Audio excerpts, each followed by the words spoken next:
La voy a enviar por el grupo de Telegram para que ustedes la puedan revisar. Por eso es importante que acá participemos, ¿sí? Para que nadie se quede con dudas.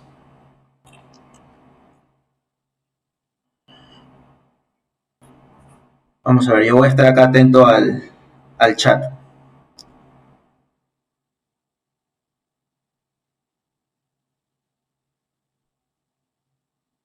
Nos dice Juan, no me deja unirme. Vamos a ver si hay alguien.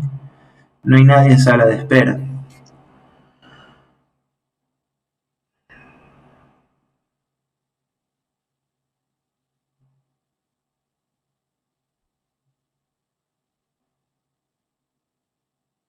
Ya. Ya está la grabación. Ahora sí, chicos, entonces, el tema de hoy nos compete hablar sobre la anatomía de la base y la bóveda del cráneo. Para esto, primero yo quiero que ustedes me ayuden a mencionar cuáles son los huesos que conforman el cráneo y luego cuáles son los huesos que conforman la cara. El cráneo nosotros primero vamos a encontrar por acá que vamos a tener huesos impares. ¿Quién me puede mencionar huesos impares del cráneo? Occipital. Occipital, perfecto. Tenemos el occipital. Otro impar. Esfenoides. Esfenoides, perfecto. Etmoides. Etmoides también, perfecto. El frontal. Ahí tenemos los impares, ¿no? ¿Y cuáles van a ser los huesos pares? Parietal, temporal. Parietal y temporal. ¿Alguno que se nos haya escapado? Ya hemos mencionado todos los del cráneo.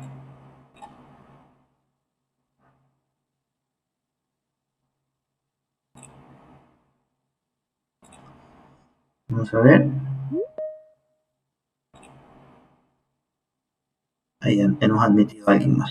Ok, entonces esos son todos los huesos del cráneo que nosotros debemos saber, ¿no? Entonces el cráneo tiene un total de 8 huesos, de los cuales 2 van a ser pares y 4 van a ser impares, ¿no? 2 pares hacen 4, 4 y 4 hacen 8. Está el occipital, el frontal, el etmoides y el esfenoides, y como pares tenemos al parietal y al temporal. En cambio, del otro lado nosotros vamos a tener a los huesos de la cara, que estos sí son muchos más. En el caso de los huesos de la cara, ¿quién me puede mencionar huesos impares de la cara? Vómer, mandíbula. El vómer. Perfecto, tenemos el vómer, déjenme escribirlo. Ya, tenemos el vómer, tenemos a la mandíbula. ¿Algún otro? Sea impar, mucho ojo con esta pregunta, que es una pregunta clásica. Si no hay, digan no hay, por si acaso.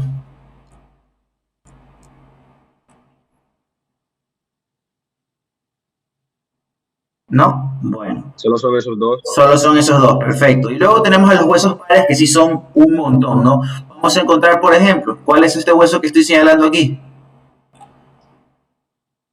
Huesos propios de la nariz. Los huesos propios de la nariz o actualmente denominados como huesos nasales. Ese es otro detalle importante a resaltar. En esta clase, si bien voy a tratar de utilizar terminología actual, igual de vez en cuando voy a mencionar los nombres antiguos, porque habemos algunos estudiantes, me incluyo, yo comencé a estudiar con Testit y luego fue que leí Latary, Edmure, Rouvier, que se manejan más con terminología actual. ¿Ya? El nombre antiguo es huesos propios de la nariz, nombre actual, huesos nasales. Luego tenemos por acá este otro hueso de aquí, ¿cómo se llama? Cigomático malar. El cigomático o malar, perfecto. Nombre mucho más antiguo, yugal. Luego tenemos el de acá, ¿cuál es este hueso de aquí? El maxilar. El maxilar, perfecto. Dentro de la cavidad nasal nosotros, aparte del vómer, tenemos otros 2 huesos, de hecho.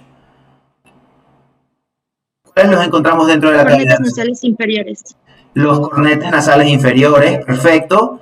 Y detrás del maxilar hay otro hueso en forma de letra L. Palatino. El palatino. El palatino, perfecto, ¿no? Y por acá tenemos a la mandíbula. ¿Se nos escapa algún hueso del cráneo o no? Ya hemos mencionado todos, los de la cara, perdón. Los huesos lagrimales. Los huesos lagrimales, perfecto. Huesos lagrimales también denominados, bueno, antiguamente denominados como ungis. ¿Sí? Entonces, de esa manera nosotros hemos mencionado ya a todos los huesos del cráneo y de la cara. Ahora bien, ¿qué sucede con esto? Y es que para su estudio, el cráneo, la cabeza ósea, como lo llaman los libros de anatomía, lo vamos a dividir nosotros también, como hemos hecho esta división de huesos del cráneo y huesos de la cara. También existe aquella división antigua, conocido como neurocráneo y viscerocráneo, siendo los huesos del cráneo propiamente dicho, aquellos que forman parte del neurocráneo, y los huesos de la cara, aquellos que forman parte del viscerocráneo. Se denomina neurocráneo, pues como ustedes pueden observar, tanto el frontal, el parietal, el temporal, el esfenoides, el occipital, forman esta especie de cápsula, ¿sí?, que protege adentro al encéfalo. ¿Sí? Protege adentro al encéfalo. Y aquí yo les quiero hacer a ustedes una pregunta. ¿Cuál es la diferencia entre cerebro y encéfalo? Si es que alguno de ustedes sabe.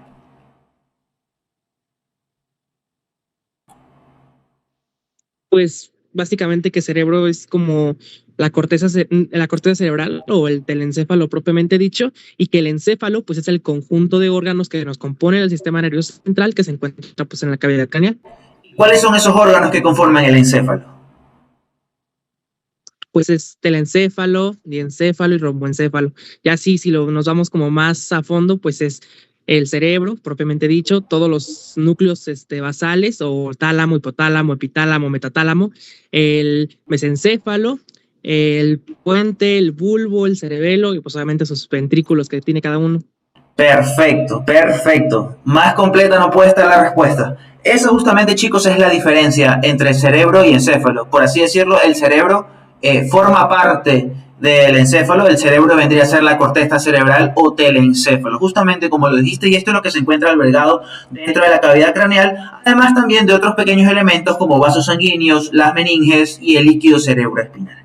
¿Sí? Por eso se llama neurocráneo. En contraste, tenemos por acá adelante nosotros al viscerocráneo.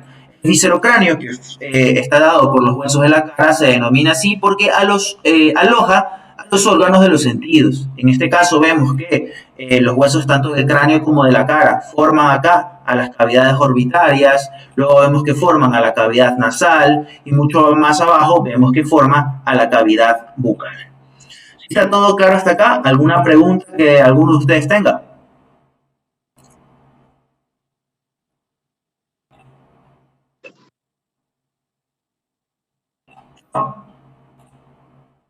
Perfecto, entonces. Ahora bien, para nosotros poder estudiar el cráneo en general, base y bóveda, que es el tema que nos compete ahora, los anatomistas, y en cualquier libro ustedes de anatomía, van a poder observar de que para poder realizar un corte correcto entre la base y la bóveda, nosotros vamos a partir o vamos a tomar en cuenta dos puntos craniométricos o dos reparos anatómicos. El primero se encuentra hacia aquí adelante, vamos a utilizar el bolígrafo de nuevo, se encuentra acá adelante. ¿Alguien sabe cómo se llama este punto de aquí? Esta parte del hueso frontal. ¿Glabela? La glabela, perfecto. Ese es el nombre antiguo, glabela. El nombre actual corresponde a eminencia frontal media. Como un detalle curioso, pues la glabela significa lampiño justamente porque se encuentra en el entrecejo. Del otro lado, nosotros por acá atrás, en cambio, vamos a observar esta pequeña eminencia que está aquí, en el occipital, en la cara exocraneal del occipital. Aquí nosotros tenemos una pequeña eminencia que corresponde a la protuberancia occipital externa. ¿Sí? Esos dos puntos de reparo, esos dos detalles anatómicos son los que nosotros vamos a tomar en cuenta para poder dividir correctamente la base de la bóveda. ¿Sí? Y ahora, aquí hay una pregunta muy importante. Primero voy a quitar los huesos que conforman la bóveda, ¿sí?, para poder observar la base en todo su esplendor.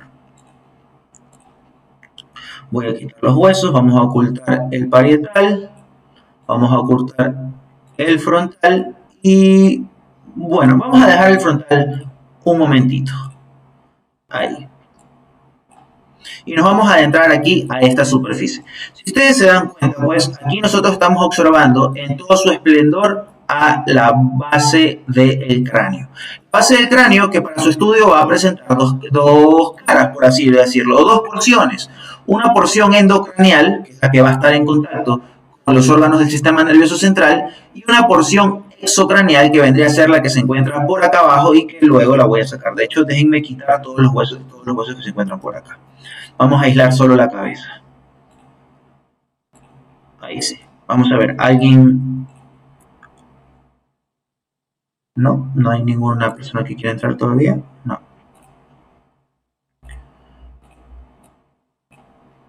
Entonces, vamos a quitar los parietales. Y ahí los tenemos.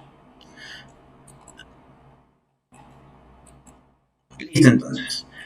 La base del cráneo, la base endocranial, para su estudio la vamos a dividir en 3 fosas. ¿Sí? La vamos a dividir en 3 fosas. Una primera fosa, que es la que se encuentra aquí.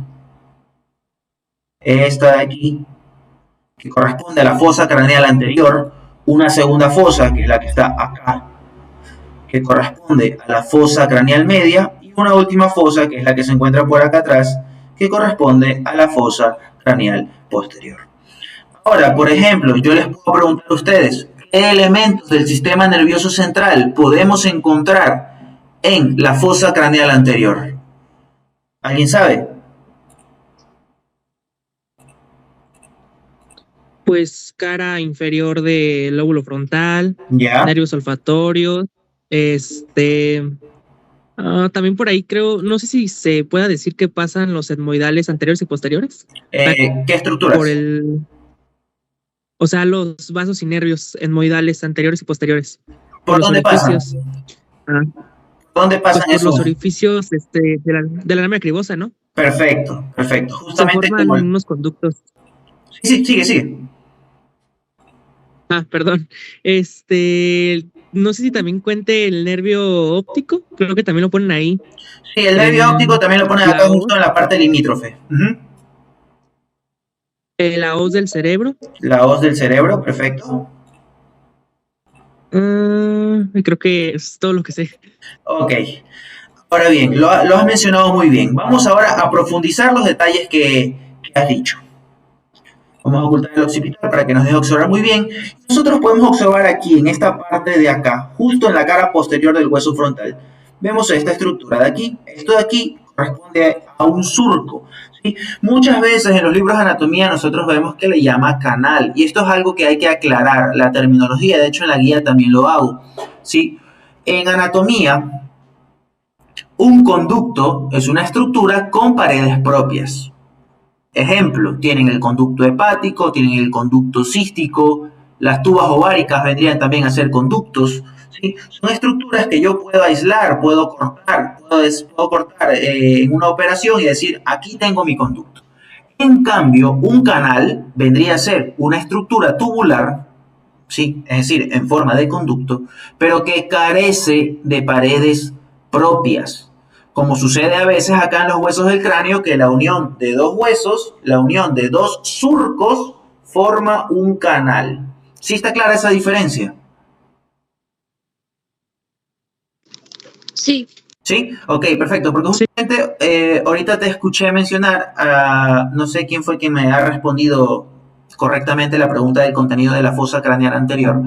Te escuché mencionar que se forman a esta altura unos conductos, que sí, los libros antiguos mencionan conductos, pero según la terminología anatómica actual, estos se denominan canales. ¿Sí? Un canal óseo es un canal con forma de conducto formado por la unión de dos surcos. En este caso vendrían a ser la unión de los surcos etmoidales anteriores y posteriores del frontal y del etmoides, que al articularse forman los canales etmoidales anteriores y posteriores, antiguamente denominados como conductos etmoidales anteriores y posteriores. ¿Sí? Es un juego de palabras un poco a veces confuso, pero si nos acostumbramos desde un principio a llamarle correctamente, pues no va a haber ningún problema. En este caso, entonces, esto vendría a ser un surco, ¿no? Este vendría a ser el surco para el seno sagital superior. ¿Sí? Y aquí nos topamos nosotros con una palabra muy importante, seno. ¿En qué otro contexto nosotros también podemos utilizar, o en qué otra parte del cuerpo también existen los senos? ¿Alguien sabe? Y no hablo de las glándulas mamarias, por si acaso. Las cavidades neumáticas también los consideramos como senos. Perfecto. ¿Qué senos conoces? Pues el seno etmoidal, el seno esfenoidal, el antro de Highmore y el frontal. Y pues frontal también el temporal tiene, pero... Sí, el antro no de senos, pero cavidades.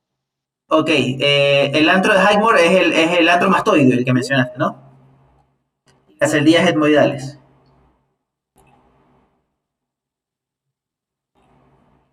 Es correcto lo que acabas de mencionar. Los huesos justamente que acabas de mencionar son conocidos como huesos neumáticos porque tienen cavidades en su interior.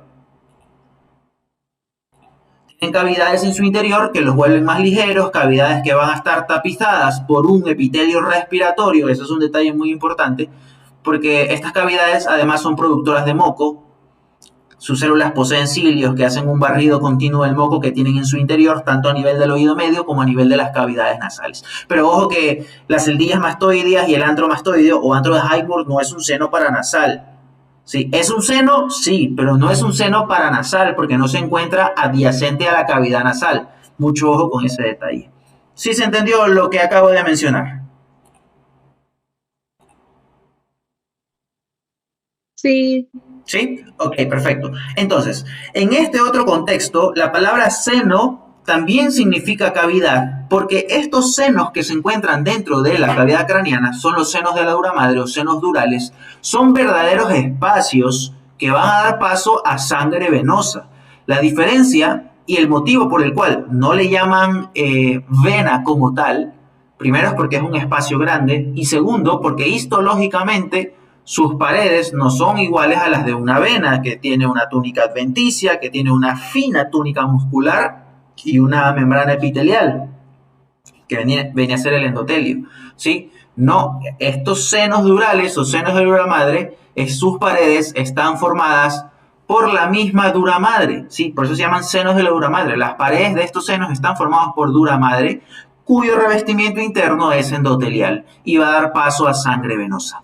Dentro de la cavidad craneana nosotros tenemos un sinnúmero de senos, el seno sagital superior, el seno sagital inferior, el seno recto, el seno occipital, el seno esfenoparietal, ¿sí? Todos, el seno cavernoso, muy importante. Todos estos senos de alguna manera confluyen en la parte posterior del cráneo para formar parte de la prensa de erófilo, entre comillas, o confluencia de los senos. Sí, entonces en esta primera parte tenemos por acá nosotros ya surco para el seno sagital superior. Justo por debajo tenemos por acá nosotros a una pequeña cresta, conocida como la cresta del frontal, ¿sí? Cresta del frontal, que va a prestar inserción a la hoz del cerebro. ¿Hasta ahí estamos claros?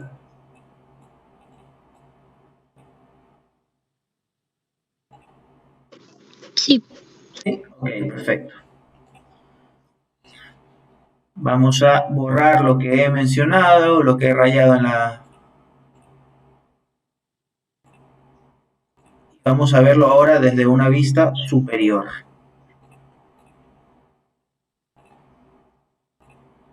Perfecto. Vamos a ver. Ahí no se borra. Ahí se borró. Vamos ahora a verlo acá desde una vista superior. Estas dos estructuras que yo veo aquí a los lados, ¿con qué cavidad de la cara se corresponden? Con las órbitas. Las Orbitaria. órbitas, perfecto, con la cavidad orbitaria, porque si yo le doy la vuelta, veo que estas dos eminencias que se llaman eminencias orbitarias forman parte del techo de la órbita, que justamente acá lo estamos observando y que lo vamos a ver en la última clase de este curso, porque el último tema a revisar es cavidades comunes del cráneo y de la cara. Aquí podemos observar pues, que el frontal, junto con las alas menores del esfenoides, forma parte del techo de la órbita. Ahora, aquí nosotros en la mitad vemos a este hueso muy peculiar. ¿Cómo se llama este hueso de aquí?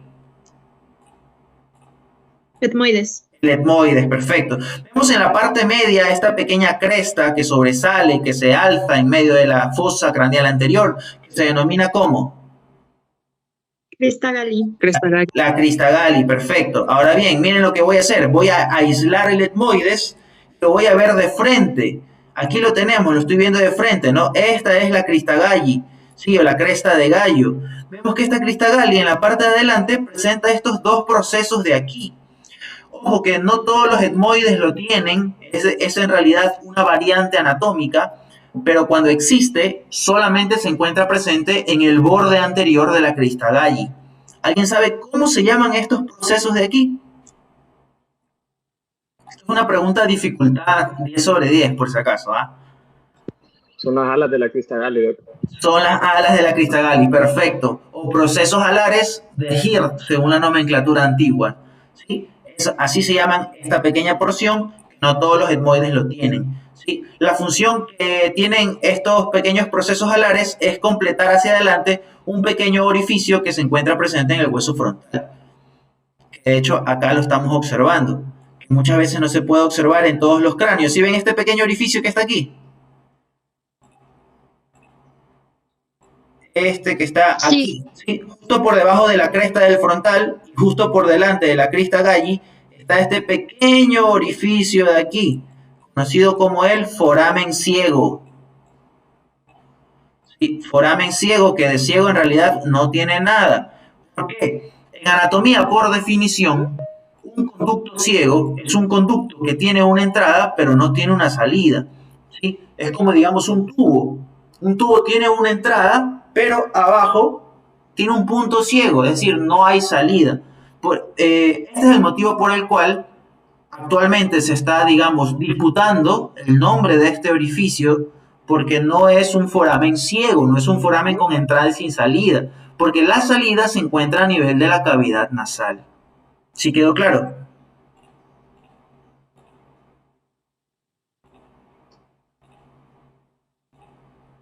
¿Sí? ¿Alguien tiene una pregunta? Doc, ¿cómo se llamaba la confluencia que dijo que se formaba en el cráneo de todos los senos, por favor? Se llama confluencia de los senos, ese es el nombre actual. El nombre antiguo es prensa de erófilo. Ya, perfecto. Entonces, eso en cuanto al foramen ciego. ¿Sí? Si ustedes se dan cuenta, este foramen ciego, si yo metiera por aquí, por ejemplo, un alfiler, me va a conducir a la parte más anterior de la cavidad nasal. Más o menos a esta altura que está aquí. ¿Sí? Por eso, en los libros clásicos de anatomía, ustedes van a observar que les va a decir que el foramen ciego va a dar paso a una pequeña vena que pone en comunicación la circulación intracraneal, es decir, con el seno sagital superior, ¿sí? Que lo hemos visto hace un momento, con el seno sagital superior, acá arriba, pone en comunicación la circulación intracraneal del seno sagital superior con la circulación venosa de la cavidad nasal. ¿Sí? Ok, perfecto. Entonces, acá al lado de la crista galli nosotros vemos esta pequeña lámina que se encuentra acribillada, conocida como la lámina cribosa. Esta lámina cribosa va a dar paso a ¿qué nervio craneal?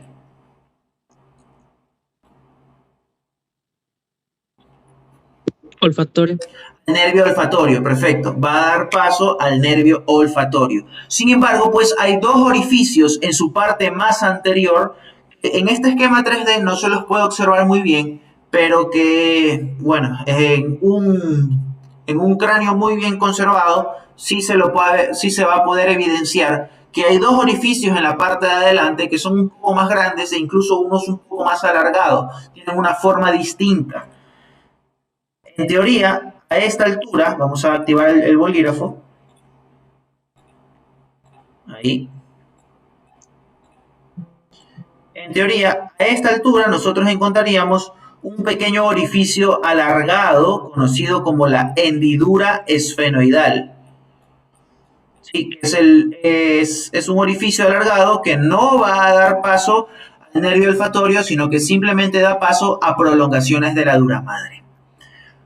Por fuera de esa hendidura encontramos un orificio ancho, ¿sí? El más grande de todos a nivel de la lámina cribosa. Y ese orificio es el que se conoce como el foramen etmoidal anterior. Foramen etmoidal anterior.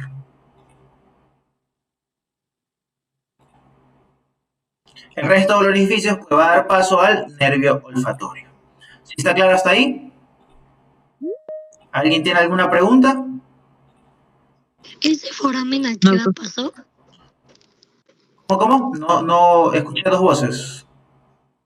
¿Ese foramen a qué va pasó? ¿El foramen etmoidal anterior? Sí.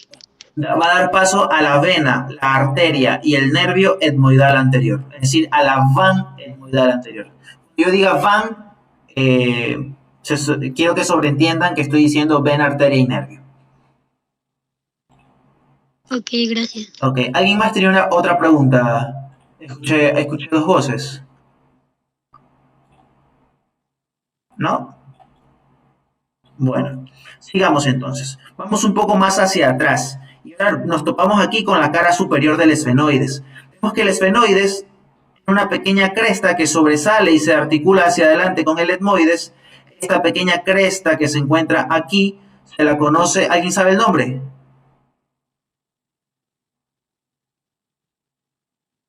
El proceso etmoidal, Doc. El proceso etmoidal del esfenoides o crista cribosa. Proceso etmoidal del esfenoides o crista cribosa. Perfecto. Vemos que detrás de este proceso etmoidal del esfenoides hay una superficie aquí cuadrilátera. ¿Sí? Esta superficie cuadrilátera que se encuentra aquí es lo que se conoce como el yugo esfenoidal. ¿Por qué es importante esta parte de acá?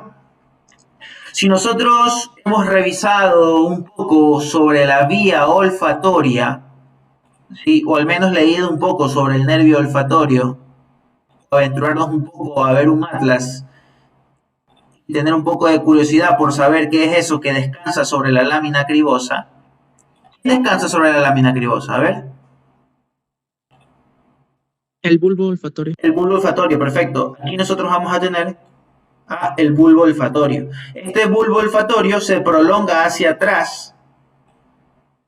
¿Alguien sabe cómo se llama esta prolongación posterior del bulbo olfatorio?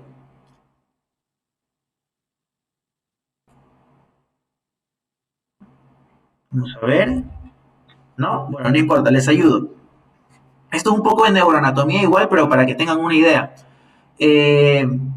Describiendo la vía olfatoria, pues tenemos primero a las neuronas bipolares que conforman el nervio olfatorio. El nervio olfatorio asciende por la lámina cribosa y llega al bulbo, que es lo que hemos señalado acá por dentro del cráneo. En cambio, el bulbo olfatorio se dirige directamente hacia el telencéfalo. Y esto es un detalle importante. ¿Por qué? Porque desde el punto de vista histológico, el nervio olfatorio y el nervio óptico no son considerados nervios como tales, sino que son prolongaciones del telencéfalo y del diencéfalo. Si revisan un poco la embriología, se darán cuenta que ambos nervios nacen de estas vesículas cerebrales y se desarrollan en conjunto. Otro dato importante sobre el nervio olfatorio es que es el único nervio que no pasa por el tálamo antes de llegar a la corteza, sino que va directamente hacia la región hipocampal, hacia la región de la memoria y los recuerdos. Por ese motivo, solemos decir que el olfato puede evocar el más lindo o el más doloroso de los recuerdos, porque este nervio va directamente hacia la región del hipocampo. ¿Cómo llega a esa región? A través de estas estructuras que estamos observando acá, que parten de la parte posterior del bulbo olfatorio y se las conoce como cintillas o tractos olfatorios. Estas cintillas o tractos olfatorios descansan sobre el yugo esfenoidal. ¿Sí quedó claro?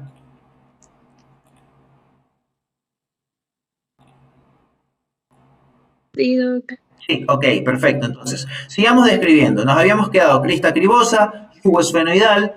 A cada lado del yugo esfenoidal nosotros podemos encontrar estas estructuras de forma triangular que se conocen como las alas menores del esfenoides.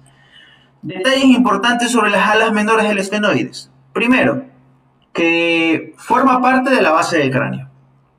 Segundo, también forman parte del techo de la cavidad orbitaria. Ya les había mencionado anteriormente, cuando estábamos hablando de eminencias orbitarias del frontal, las que se encuentran aquí adelante, el techo de la órbita está formado al mismo tiempo por el frontal y por el esfenoides, específicamente el ala menor del esfenoides.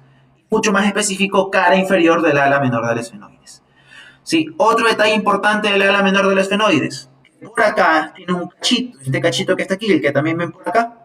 ¿Sí? Este pequeño cachito se lo conoce como proceso clinoideo anterior. En la fosa craneal media lo vamos a describir, solo que igual para no olvidarme, ¿ya? Pero esto se llama proceso clinoideo anterior. Como un último detalle anatómico importante que a veces lo olvidamos y que suelen tomar bastante los docentes es preguntarte qué estructura discurre por el borde posterior del ala menor del esfenoides. Pregunta clásica de anatomía, porque los estudiantes, me incluyo, solemos pasar por alto este detalle. Si bien los libros de anatomía describen que este borde es un borde libre, Borde libre me refiero a que no presta inserción a nada. ¿Sí? Sí que está ocupado por una estructura, digamos, vascular. Por aquí va a discurrir el seno esfenoparietal. ¿Sí? Por el borde posterior del ala menor del esfenoides discurre el seno esfenoparietal.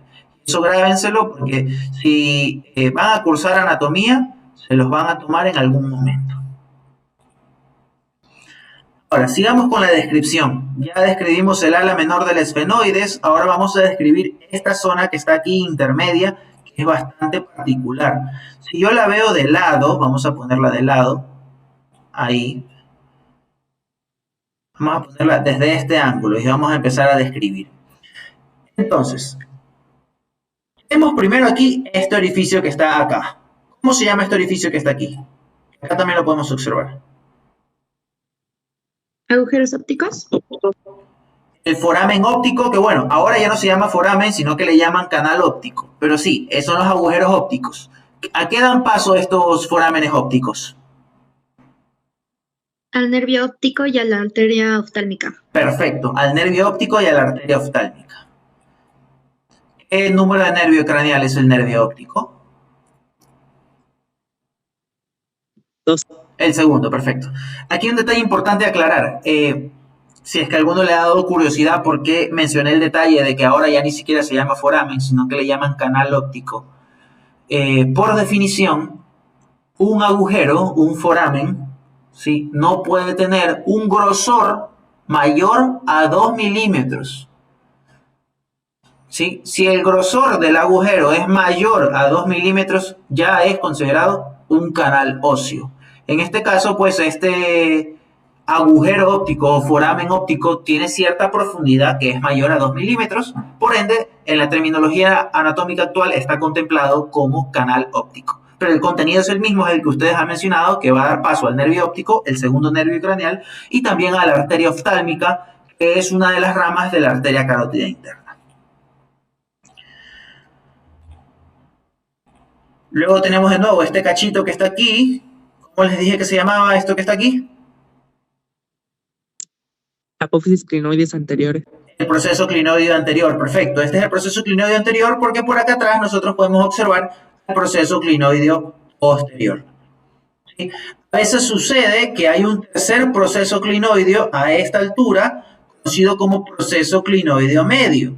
¿Sí? ¿Y qué es el detalle importante acá? De que estos tres procesos clinoideos, tanto el anterior, que parte del ala menor, el posterior, que parte del dorso de la silla o lámina cuadrilátera, y el proceso clinoideo medio, que parte de la fosa hipofisiaria, ojo que no se llama silla turca, ya mismo les digo la diferencia, esta depresión que está aquí se llama fosa hipofisiaria, suelen estar unidas por un ligamento. ¿Sí? Aquí hay un ligamento y aquí hay otro ligamento. Ahí lo tenemos. Estos ligamentos se suelen llamar ligamentos interclinoideos porque están entre los procesos clinoideos anterior, medio y posterior. Lo que sucede es que muchas veces estos ligamentos se osifican, ¿sí? Se convierten en hueso. Y esa osificación condiciona la formación de estos agujeros que están aquí. Tenemos este primer agujero entre el proceso clinoideo anterior y medio y este segundo agujero el proceso clinoideo medio y posterior. Esta parte es muy importante, chicos, así que si hay que repetirlo, la repito, porque los libros lo dicen, Testit lo dice, pero a veces no queda completa la explicación porque no hay una imagen en la que se pueda evidenciar lo que está diciendo, ¿ya? Esto no siempre sucede, es una variante anatómica que la he visto varias veces yo, ¿sí? Entonces, este primer orificio que se forma producto de la unión del proceso clinoideo anterior con el proceso clinoideo medio se lo conoce como foramen carótido clinoideo. ¿Sí? Foramen carótido clinoideo. Y por ahí va a estar pasando la arteria carótida interna. En cambio, por acá, este segundo orificio, formado entre el proceso clinoideo medio y el proceso clinoideo posterior, se lo conoce como foramen sinusal. ¿Sí? Es un agujero sinusal. ¿Qué quiere decir con esto? Que va a dar paso por ahí a una vena que forma parte de algún seno de la dura madre que se encuentra dentro del cerebro. En este caso, pues, este seno se llamaría seno intercavernoso.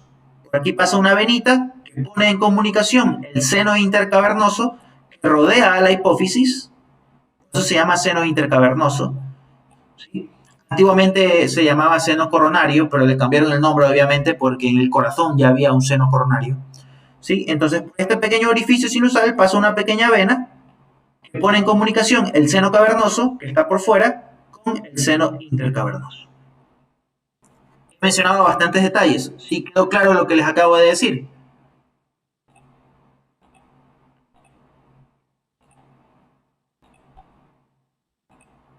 Sí, doctor. Sí, perfecto. Ya. Vamos a seguir entonces con nuestra descripción. Déjenme eliminar todas las cosas que he rayado. Listo, ahora. En el borde posterior del yugo esfenoidal nosotros tenemos acá otro detalle anatómico. Aquí hay uno, aquí hay otro, y aquí en la mitad hay otro. ¿Alguien sabe cómo se llama esto que se encuentra aquí en la mitad? Esto que está aquí.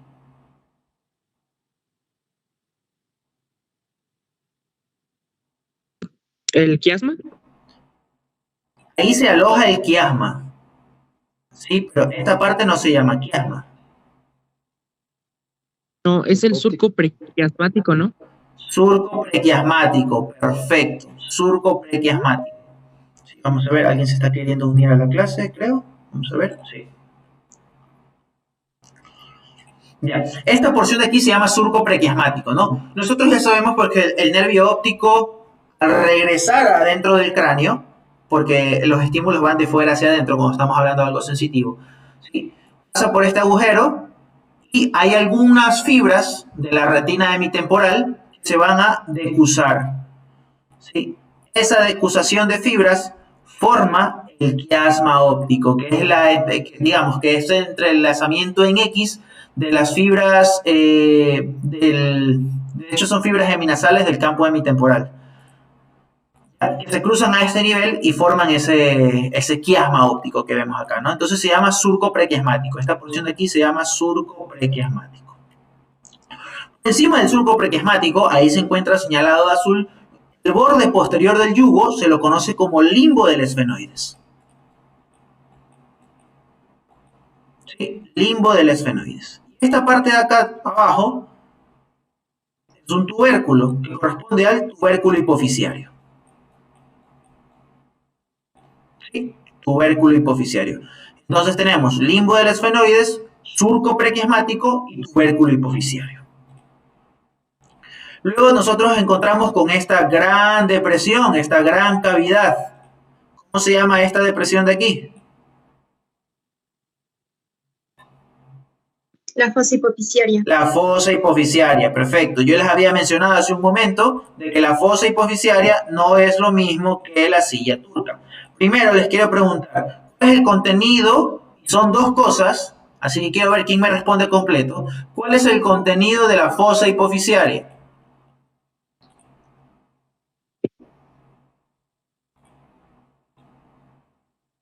¿Quién sabe?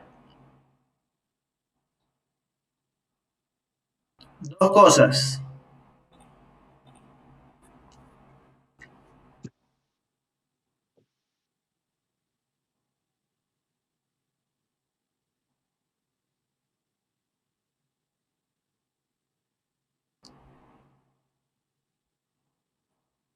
Pues es la hipófisis y yo diría que no sé si sea parte del seno cavernoso o el infundíbulo. Es un seno, sí. Vamos a ver. Ahí estoy añadiendo. Es un seno, sí, pero no es el seno cavernoso. El seno cavernoso pasa por acá a los lados. ¿Sí? Yo les digo la respuesta. El contenido de la fosa hipofisiaria viene a ser obviamente la hipófisis y el seno intercavernoso. A cada lado de la fosa hipofisiaria nosotros tenemos estos canales de aquí. Están estos surcos, ojo, surcos. Estos surcos que se llaman surcos cavernosos, que alojan el seno cavernoso. Pero ambos senos cavernosos van a estar intercomunicados entre sí por un seno, conocido como seno intercavernoso. ¿Sí? Y aquí en el centro va a estar la hipófisis. Entonces, el contenido de la fosa hipofisiaria viene a ser la hipófisis y el seno intercavernoso. ¿Sí está claro? Sí. Ok, perfecto. Sigamos con nuestra descripción.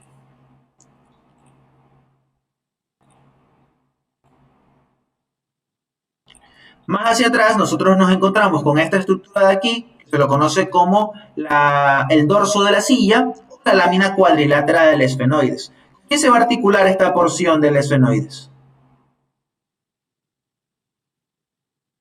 Con la presión basilar del occipital. Con la porción basilar del occipital. Y a este nivel va a formar un punto craniométrico que se lo conoce como el clivus. ¿Sí? Clivus, que viene de la palabra declive, justamente porque en esta parte, cuando nosotros tenemos un cráneo, vemos que es como una resbaladera hacia abajo. Clivus. ¿Sí? Detalles importantes sobre la lámina cuadrilátera o dorso de la silla del esfenoides. El primero va a ser el proceso clinoideo posterior. ¿Sí? En esta maqueta no se la puede observar, sin embargo, hay huesos reales en los que sí se puede observar que a cada lado de este dorso de la silla va a haber a este nivel dos escotaduras.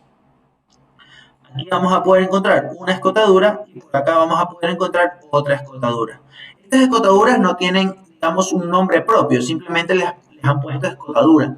El detalle importante que ustedes deben de saber, aún más si es que, por ejemplo, quieren hacer neurocirugía, es que esta primera escotadura va a dar paso al tercer nervio craneal. ¿Cuál es el tercer nervio craneal?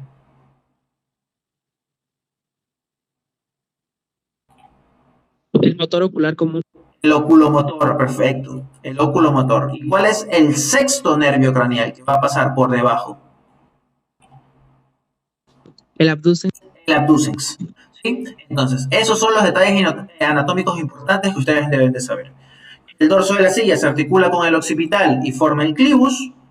Tiene el proceso clinoideo posterior y que presenta dos escotaduras que van a dar paso a los nervios craneales 3 y 6, es decir, el oculomotor y el abducens.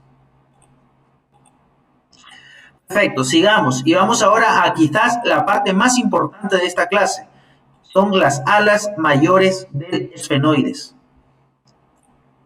Sí, las alas mayores del esfenoides. Si nosotros ponemos el esfenoides a digamos, en esta posición, vemos nosotros en primeras instancias que hay una gran hendidura, una gran fisura.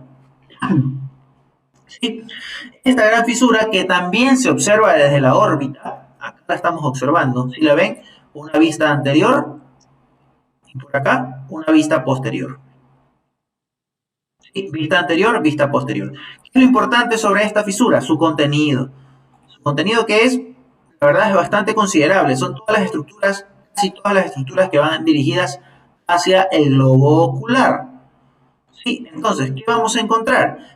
Primero, ¿cómo se llama esta hendidura? Fisura. Se llama fisura orbitaria superior. ¿Sí? Fisura orbitaria superior, antiguamente denominada como hendidura esfenoidal.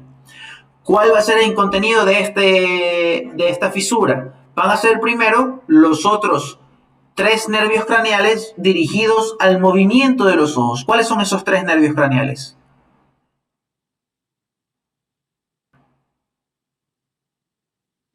Motor ocular común, el abducens y el troclearo patético. Y el troclearo patético, perfecto. Entonces va a pasar el tercero.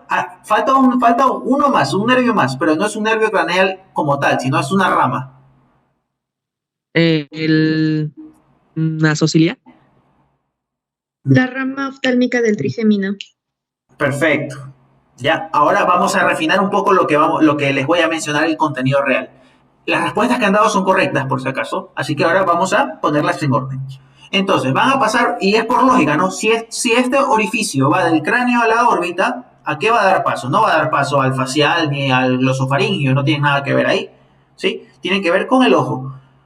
Y son el tercero, el cuarto, las ramas de trifurcación de la primera rama del quinto y el sexto nervio craneal. ¿Qué quiero decir con todo esto? ¿Qué pasa? Tercero, el oculomotor. El cuarto, o motor ocular común, ¿no? Oculomotor o motor ocular común, nombre antiguo. El cuarto, troclear antiguo patético. La rama de trifurcación de la primera rama del quinto. ¿Cuál es el quinto nervio craneal? Trigémino. El trigémino. ¿Cuál es la primera rama de trifurcación del trigémino? La oftálmica. El nervio oftálmico. Pero ahora, el detalle está en que no pasa el oftálmico como tal. El oftálmico se trifurca antes de pasar por la fisura orbitaria superior. ¿Sí? Mucho ojo con ese detalle. El oftálmico se trifurca antes de pasar por la fisura. De modo que el contenido de la fisura no es el nervio oftálmico, sino es la trifurcación del oftálmico. Que, bueno, hay una mnemotecnia, NFL, que es el nasociliar, el nervio frontal y el nervio lacrimal.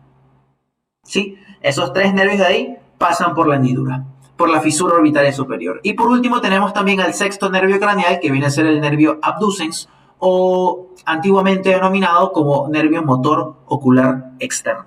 Ese es el contenido nervioso, pero falta uno más y corresponde a la rama simpática para el ganglio nasociliar. ¿Sí? Todo esto que acabamos de mencionar se los van a preguntar si es que aún no han visto anatomía. ¿Sí? Así que es el contenido que deben de mencionar. El contenido nervioso siempre va a ser el más importante. Les repito por si no haya quedado claro. Oculomotor, troclear, NFL, nasal, frontal y lacrimal, nasociliar, frontal y lacrimal, abducens y la rama simpática para el ganglio ciliar. ¿Sí está claro?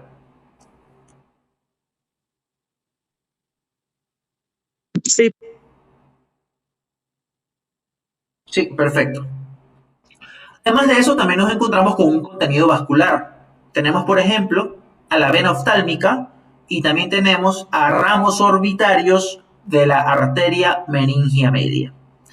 Ese es el contenido, digamos, extra de la hendidura, de la fisura, tengo la palabra hendidura en la boca, pero es porque es el nombre antiguo, de la fisura orbitaria superior. Sí, si ustedes mencionan todos, pues el docente va a quedar completamente maravillado, porque es una de las cosas más difíciles que al menos uno como estudiante de primer año puede aprenderse. Pero aplicando un poco de lógica y sabiendo de que todas las estructuras que pasan por ahí van al ojo, uno pues lo puede razonar mucho más. ¿Sí? Otro detalle importante es que por su cara orbitaria, digamos, de la hendidura, a este nivel, esto no te lo dicen los libros cuando estudias huesos del cráneo, pero sí te lo dicen cuando estudias cavidad orbitaria, es que a este nivel se va a insertar un pequeño anillo fibroso. ¿Alguien sabe cómo se llama ese anillo? El de zinc. El anillo de zinc o anillo tendinoso común. ¿Sí? Perfecto. Anillo de zinc se escribe ZINN, nombre antiguo, o anillo tendinoso común, nombre actual. Su importancia radica en que va a prestar inserción a los músculos extraoculares. ¿Sí? Perfecto. Vamos ahora más hacia abajo. Si nosotros nos damos cuenta, debajo de esta fisura orbitaria superior tenemos, aquí está, un orificio, dos orificios, tres orificios. Tenemos tres orificios más por describir. Para poder observar todos de dónde hacia dónde van, voy a quitar este hueso primero. Han desaparecido todos. Ahí lo tenemos.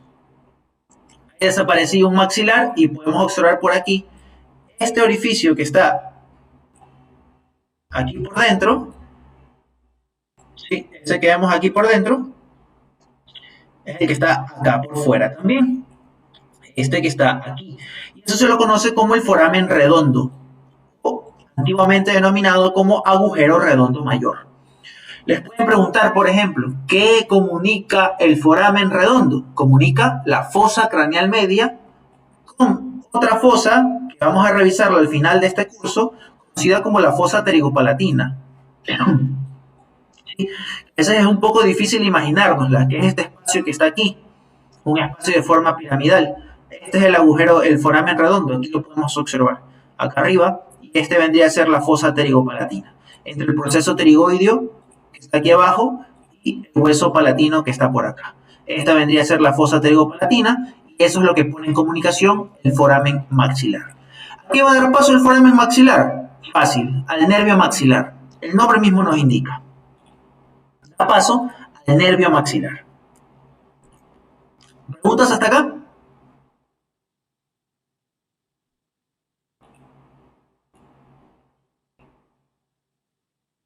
No, no hay preguntas. Ok, perfecto.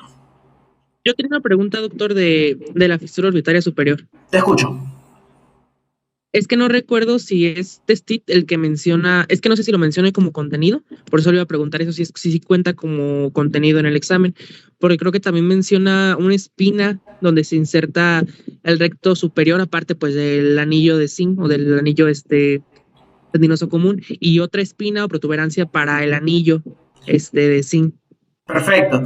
Ya, mira, las dos cosas que acabas de mencionar, si bien no vendrían a ser como contenido, son partes que se describen como cuerpo del esfenoides. ¿Sí? Esa espina de la que estás hablando es esta que está aquí. A ver, yo he visto que Rubier lo menciona y Testit también. Latariet no lo menciona, que le llama cresta óptica o espina del anillo tendinoso. ¿Sí? Es la que está aquí. Ok, doctor. Justo aquí. Y que sí, va a prestar inserción al recto superior del ojo. Muy buena tu pregunta. De hecho, creo que es la primera vez desde que doy clases que me la hacen. Vale, ahora, tenemos luego este orificio que está acá abajo, que tiene forma oval, bastante sencillo.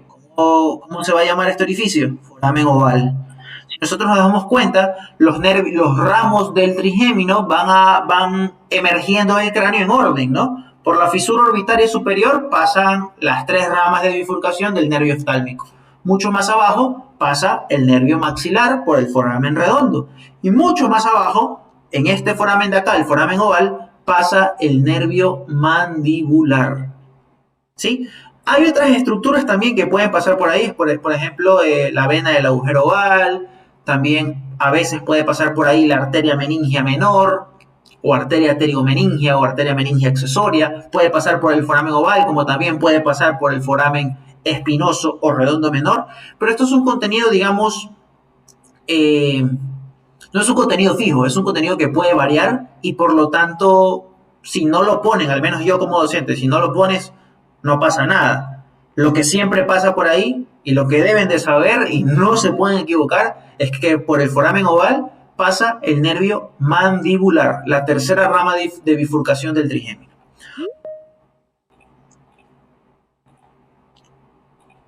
Otro detalle importante que tienen que saber es qué comunica el foramen oval. ¿Sí? El foramen oval va a comunicar la fosa craneal media con la fosa cigomática. Si yo saco la mandíbula, vamos a sacarla, este espacio que me queda aquí abajo, esto que está aquí, corresponde a la fosa cigomática. ¿Sí? O infratemporal, el nombre actual. Aquí vemos, este es el agujero oval. Todo este espacio que está aquí vendría a ser la fosa infratemporal. Y por último, tenemos por acá nosotros un pequeño orificio, el más pequeño, cerca de la espina del esfenoides. Este orificio chiquito que está aquí, antiguamente denominado como foramen redondo menor, actualmente se llama foramen espinoso porque está junto a la espina del esfenoides. Esta es la espina del esfenoides, ya mismo vamos a hablar de ella. ¿Sí? Pero este es el foramen espinoso. ¿A qué va a dar paso el foramen espinoso? A la arteria y a la vena meningia. ¿Quién sabe cuál meningia? ¿Anterior, media o posterior? Media. Arteria meningia media, perfecto. A la arteria meningia media. Eso ustedes no se pueden olvidar nunca. ¿Por qué? Porque si nos fijamos, esta arteria meningia media, vamos a poner el marcador por acá.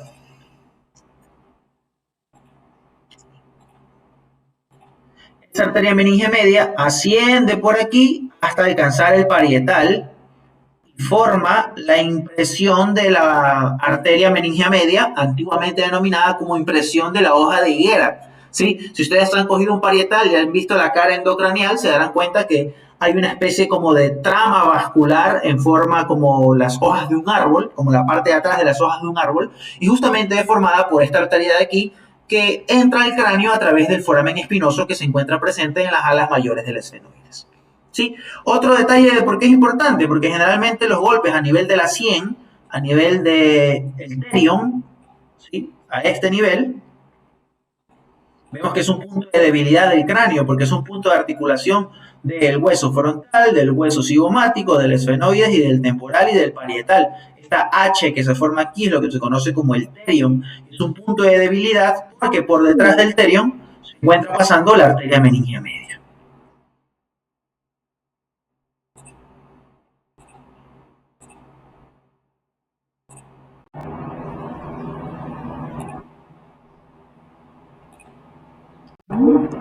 Ay, se me ha cortado la reunión.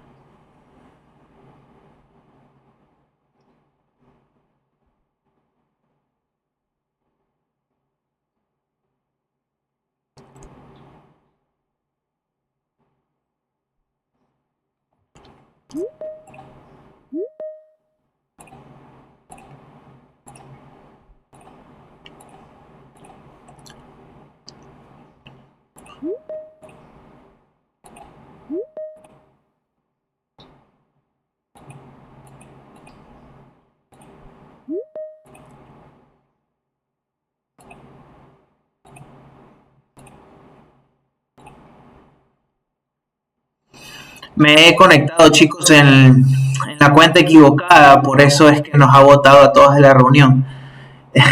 Como tengo dos computadoras y mi laptop la suelo utilizar, como que la suelo prestar, no está puesto mi usuario recién de cuenta. ¿Sí me pueden escuchar, por si acaso?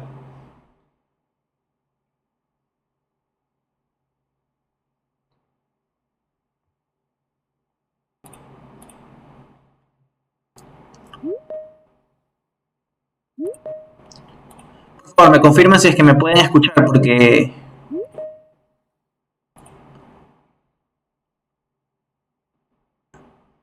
Sí, escucha bien, doctor. Ok, perfecto. Esperemos que las personas se vuelvan a unir a la sesión.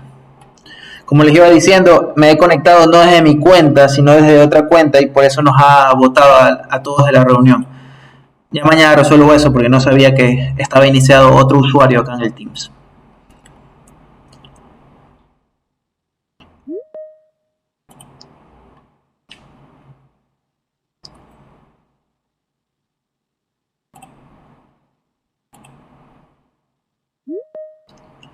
Ok, vamos a ir aceptando a las personas.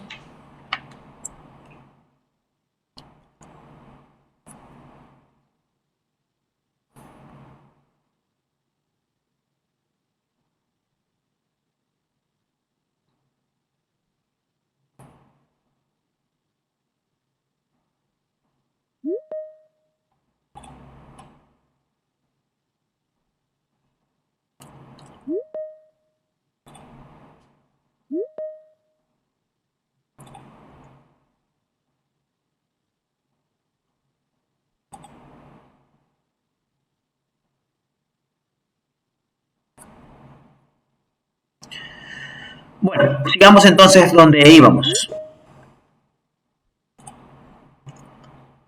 Ahí voy a ir aceptando a las personas a medida que se van uniendo a la sesión.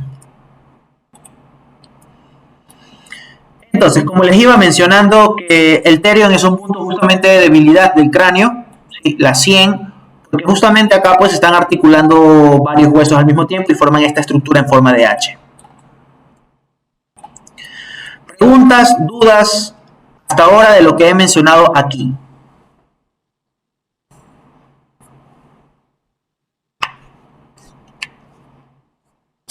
¿No? ¿Al parecer? No. No, perfecto. Ok. Vamos a hablar de dos cosas que nos faltan. La primera es la espina del esfenoides. Vamos a aislar primero al esfenoides. Ahí lo tenemos aislado. ¿Alguien más se ha unido? Vamos a ver. Ahí.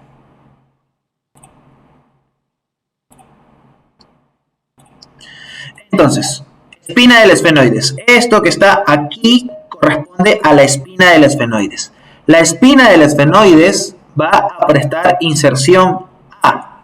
Pregunta clásica de anatomía. Presta inserción a. El músculo del martillo es el nombre antiguo, nombre actual, músculo tensor del tímpano. ¿Sí? Va a prestar inserción a 2 ligamentos y a un músculo. El músculo es el músculo tensor del tímpano, que se encuentra dentro del oído medio.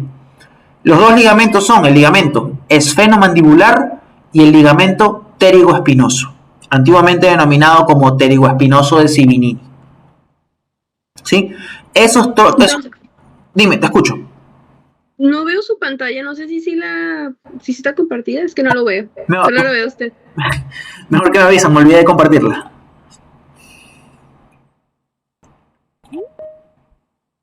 Vamos a ver.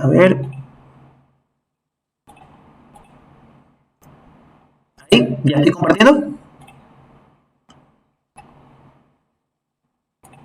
¿Ahí ya ven? Sí, ya se ve. Ok, Sí. ya, perfecto. Ya. Sí. Entonces, como les iba mencionando, esta estructura que está aquí, justo por, digamos, al ladito del foramen espinoso o redondo menor, corresponde a la espina del esfenoides. ¿Sí? La espina del esfenoides presta inserción entonces a un músculo y a 2 ligamentos. Músculo tensor del tímpano, ligamento esfenomandibular y ligamento pterigoespinoso. Las 3 estructuras tienen nombre antiguo. Músculo del martillo, ligamento esfenomaxilar y ligamento pterigoespinoso de Sibinini. Esos son los 3 nombres antiguos de las 3 estructuras que se insertan en la espina del esfenoides. El otro detalle anatómico importante tiene que ver con este canal que está aquí. Si ponemos al esfenoides en esta posición, como que por detrás, vamos a ver, de hecho, déjenme ahí.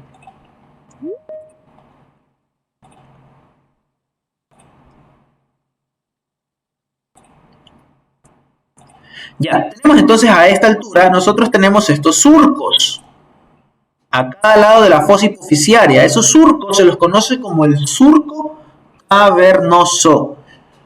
¿A qué va a alojar el surco cavernoso? Pues al seno cavernoso. Y esto es un detalle muy importante que ustedes tienen que saber. ¿Cuál es el contenido del seno cavernoso? Si yo realizo, digamos, un corte sagital, no un corte sagital, un corte frontal a nivel de la fosa hipofisiaria y observo la estructura interna del seno cavernoso, me daré cuenta que el seno cavernoso tiene más o menos esta disposición. Sí, es como una esponja. Ustedes han visto una esponja de cerca, una esponja para lavar platos, una esponja de baño, que es como tabicada por dentro, ¿no? Hay pequeños orificios chiquititos separados por pequeños tabiques. Así mismo es el seno cavernoso. ¿Pero por qué es así? Porque dentro del seno cavernoso vamos a tener discurriendo arteria y nervios. ¿Sí? Dentro del seno cavernoso va a discurrir una arteria y varios nervios. El detalle está en que nunca la sangre venosa que discurre por el seno cavernoso entra en contacto ni con la arteria ni con los nervios porque están protegidos por esos pequeños tabiques. Digamos que estos son los tabiques. Estos son los tabiques y aquí adentro van a estar los nervios y la arteria. Ahí, pero siempre separado de esos tabiques. Por eso la sangre venosa nunca entra en contacto directo con estas estructuras. ¿Ya? Ahora la pregunta del millón es, pues bueno, ¿cuál es el contenido del seno cavernoso? El contenido del seno cavernoso es el siguiente.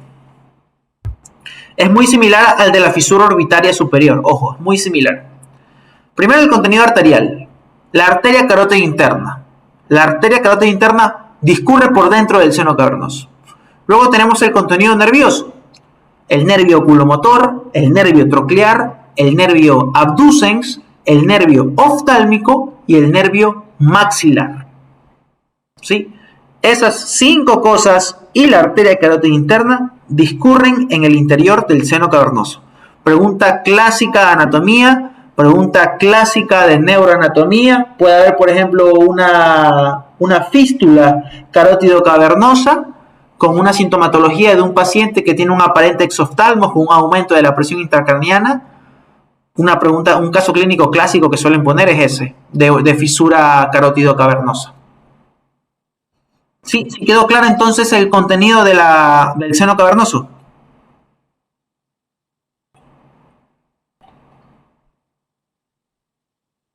Cierto. Ok, Sí, doctor. perfecto. Sigamos describiendo. Ya acabamos de describir los elementos que se encuentran presentes en la fosa craneal media, pero nos falta un pequeño agujero que solamente se forma con el cráneo articulado.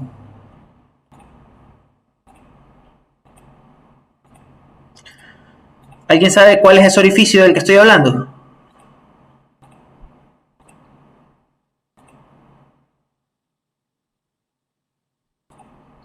Un orificio presente en la fosa craneal media que solamente se forma con el cráneo articulado. Este orificio que está aquí, ¿alguien sabe cómo se llama?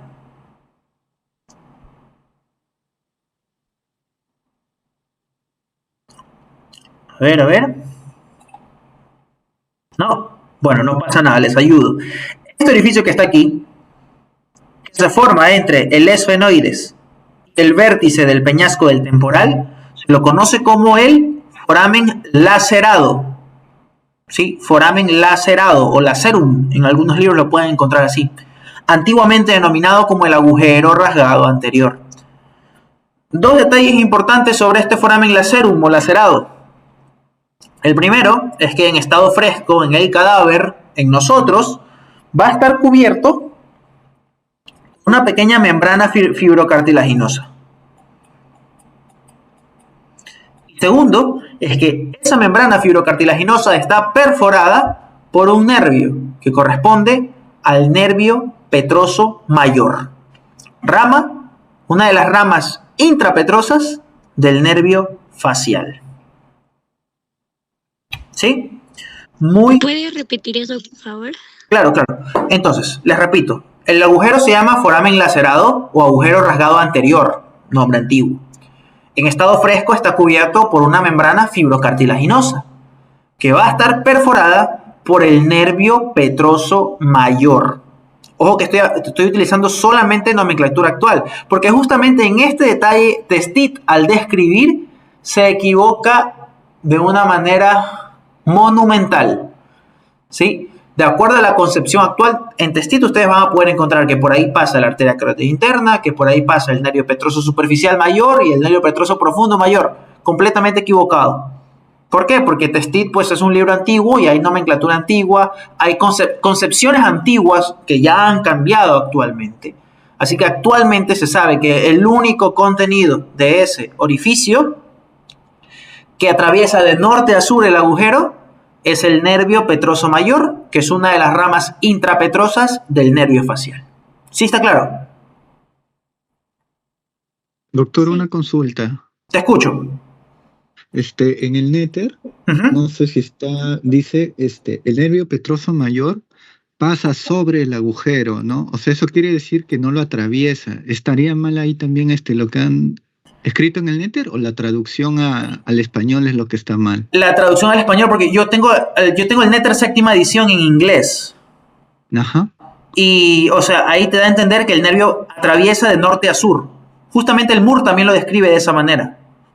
Ah, ya, doctor. Sí, justo esa duda también tenía. Sí, gracias. Siempre hay bastante conflicto, al menos sobre esta parte del cráneo, entre los distintos autores.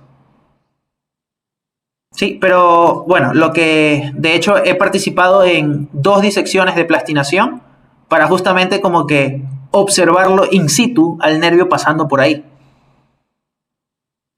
¿Sí? Así que ese es el único contenido del foramen lacerum. Me parece que alguien más tenía una pregunta.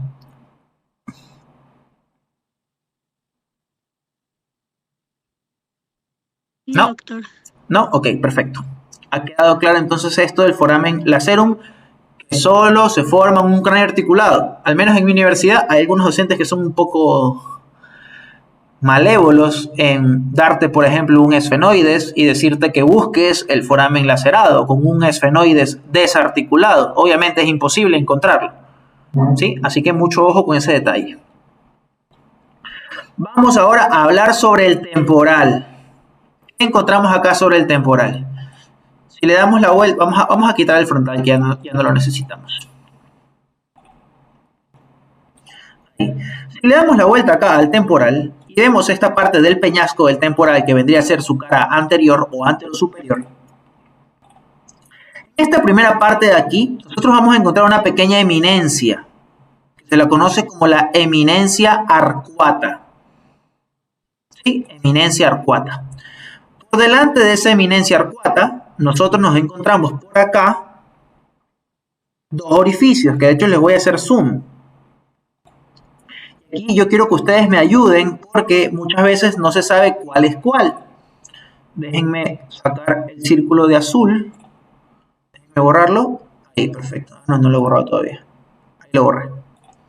Ya.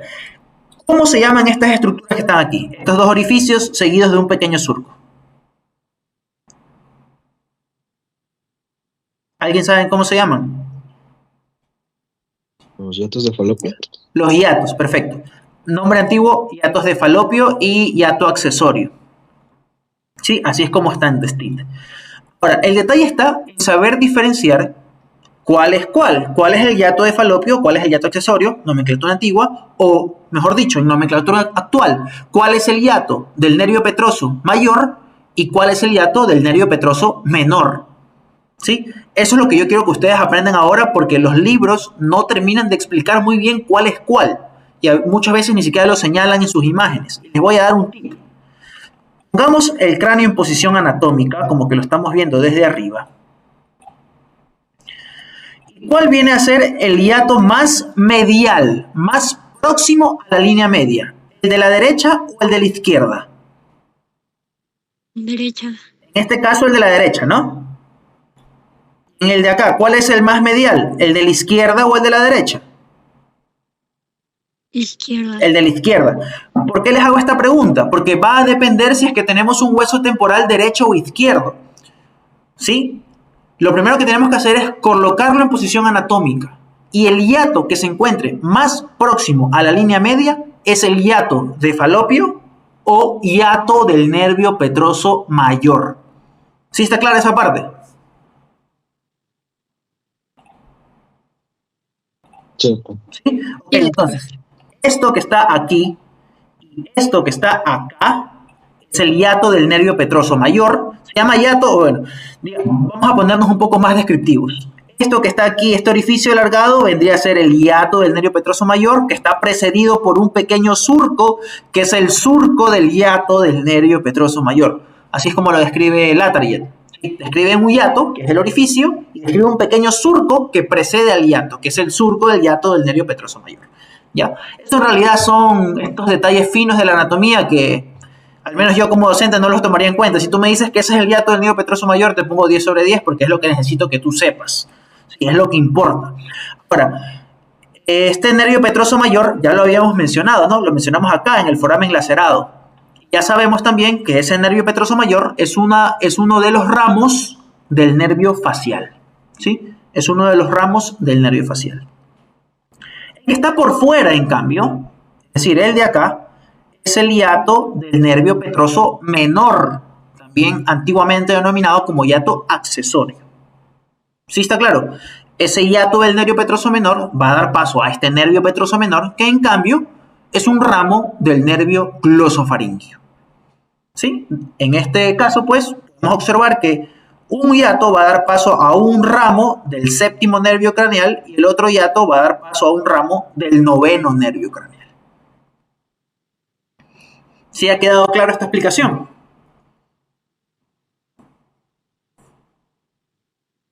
Sí. ¿Sí? Ok, perfecto. Espero que nunca se equivoquen al momento de describir estos hiatos de acá.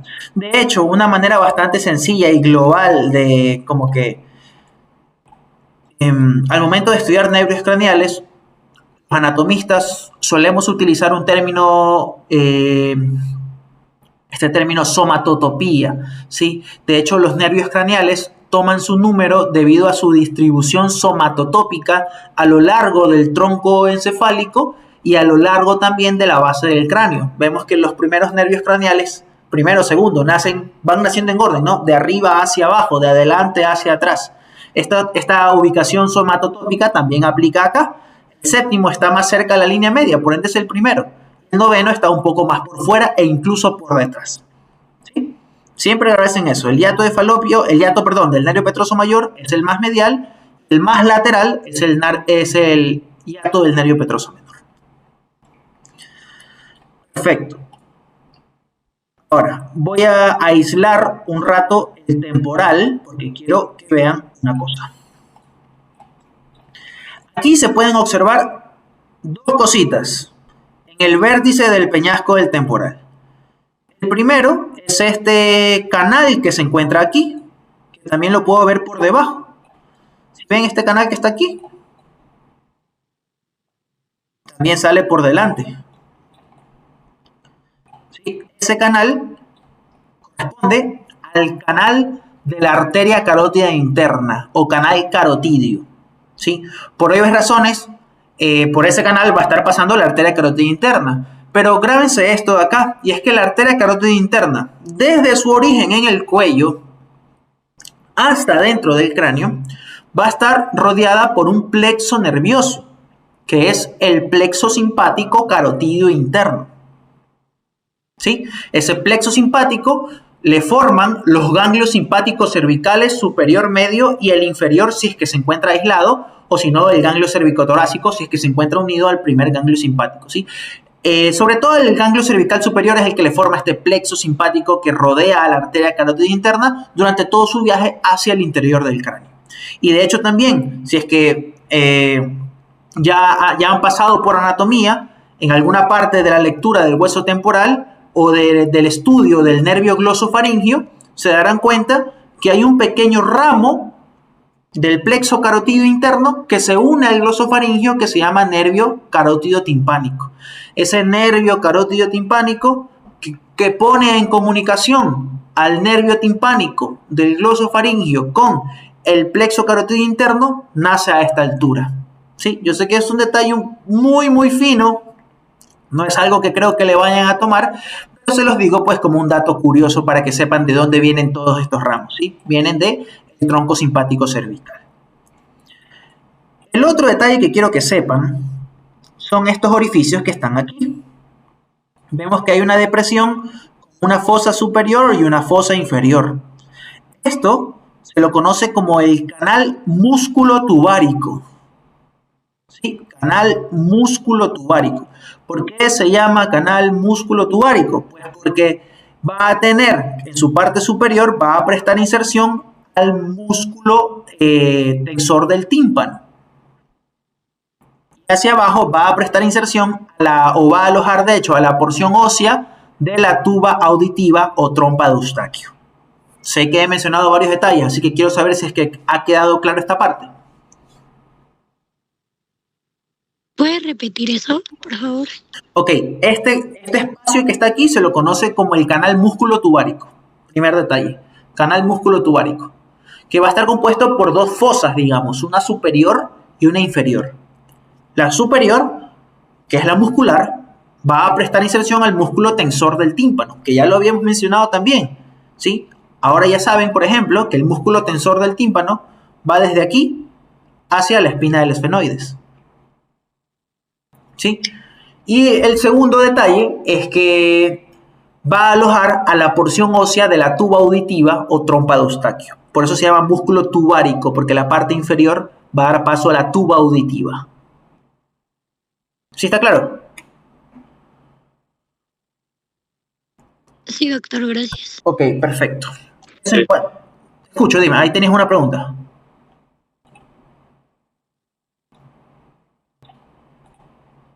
¿Alguien tenía una pregunta? Escuché que alguien iba a hablar.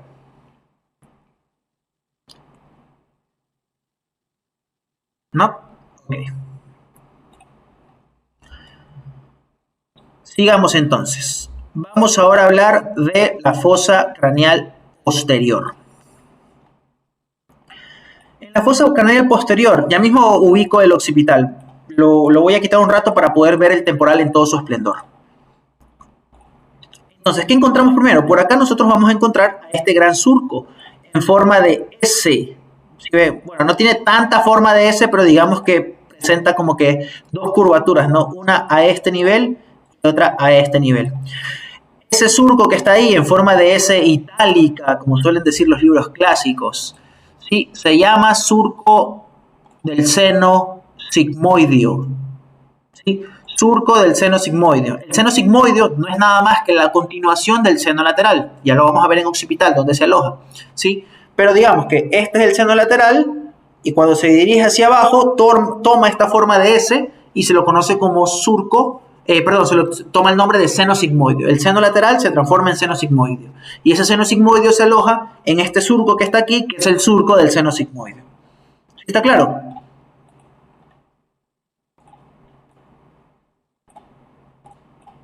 Sí. ¿Sí? Ok, ahora, muchas veces en ese surco nosotros podemos encontrar un pequeño orificio. Esto es una variante anatómica, no siempre está presente, pero aquí sí se puede observar. Aquí tenemos este orificio que está aquí, que sale a la altura del proceso mastoideo, que es este orificio que está acá, ¿sí?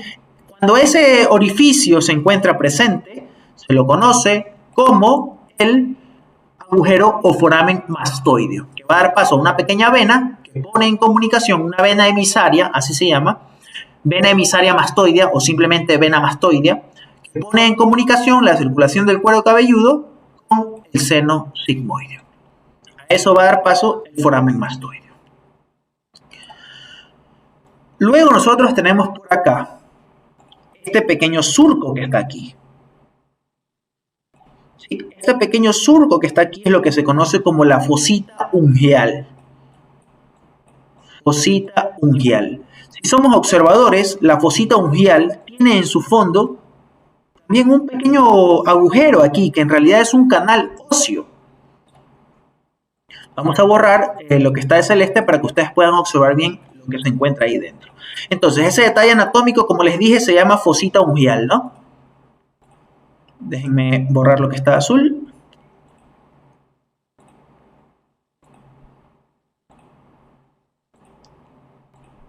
Vamos a borrar. Ok. Ya. Esta fosita ungueal tiene en su fondo un pequeño canal óseo que corresponde al acueducto del vestíbulo. ¿Sí? Acueducto del vestíbulo. Es decir, que si yo por ahí ingreso, me hago chiquito e ingreso por ahí, voy a estar caminando en un canal óseo que se lo conoce como el acueducto del vestíbulo. Dos detalles importantes sobre estas estructuras que acabo de mencionar. La primera es que a nivel de la fosita ungueal, en ese surco que está aquí, en este surco, si yo, digamos, lo observase en estado fresco, en un cráneo, yo abro una cabeza y lo observo en estado fresco en el cadáver, esta fosita ungueal va a estar ocupada por el saco endolinfático, que es una prolongación del laberinto membranoso del oído interno. Eso es otro tema, pero solo para que lo tengan en cuenta. Sí, la fosita ungueal aloja al saco endolinfático. Segundo detalle, que la fosita ungueal se continúa hacia adentro del peñasco a través del acueducto del vestíbulo. ¿Sí? Ahora, el acueducto del vestíbulo, ¿a qué contiene? Contiene al conducto endolinfático. ¿Sí? Esto quiere decir de que, digamos, tenemos aquí el acueducto contiene al conducto endolinfático, que es una prolongación del laberinto membranoso del oído interno, y al salir a la superficie, ese conducto endolinfático se dilata y forma el saco endolinfático que se aloja en la fosita ungueal. ¿Sí está claro? Sí, doctor. Perfecto. Luego nosotros tenemos... Doctor, Te escucho. Disculpe, una consulta. Eso es lo que en el néter le dicen conductillo vestibular, ¿no? El conductillo vestibular, exactamente. Sí. Ya, doctor. Gracias. Sí, perfecto. Muy buena acotación. De hecho, ese es el nombre actual. Ok, ahora vamos con el oído interno. Esto que está aquí, antiguamente denominado como conducto auditivo interno. Ya saben que conducto no se llama. ¿Sí? Conducto no se llama porque un conducto tiene paredes propias y yo no puedo, digamos, hacer una ectomía de conducto auditivo interno. No puedo cortar y decir aquí tengo mi conducto auditivo interno porque el conducto auditivo interno forma parte del temporal. ¿Sí? No lo puedo extraer como tal. Esto que está aquí, si nos ponemos estrictos, solo lo de afuera, se llamaría foramen acústico interno. Este trayecto que nos lleva hacia adentro se llama meato acústico interno. ¿Sí? Meato acústico interno. Encima de este foramen acústico interno solemos encontrar aquí nosotros una pequeña cresta, ¿sí? Conocida como cresta suprameática. Vamos a ver, alguien, ahí está. Cresta suprameática, ¿no? Bueno, ¿qué es lo importante acá y lo que yo quiero que ustedes sepan? Y les voy a hacer primero la pregunta. ¿Qué estructuras pasan a través del meato acústico interno?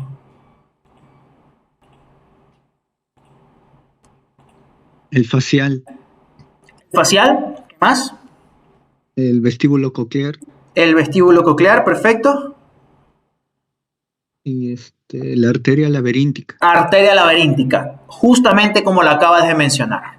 Esas tres cosas pasan a través del foramen, del meato acústico interno. Y vamos a desmenuzarlo un poco. Lo voy a hacer de manera esquemática simplemente. Entonces, de manera general, por el meato acústico interno pasa el facial, con digamos, las dos porciones del facial, el nervio intermedio y el facial propiamente dicho, que forman el séptimo nervio craneal. Pasa el nervio vestíbulo coclear y pasa la arteria laberíntica, que es una de las ramas colaterales de la arteria basilar. ¿Sí?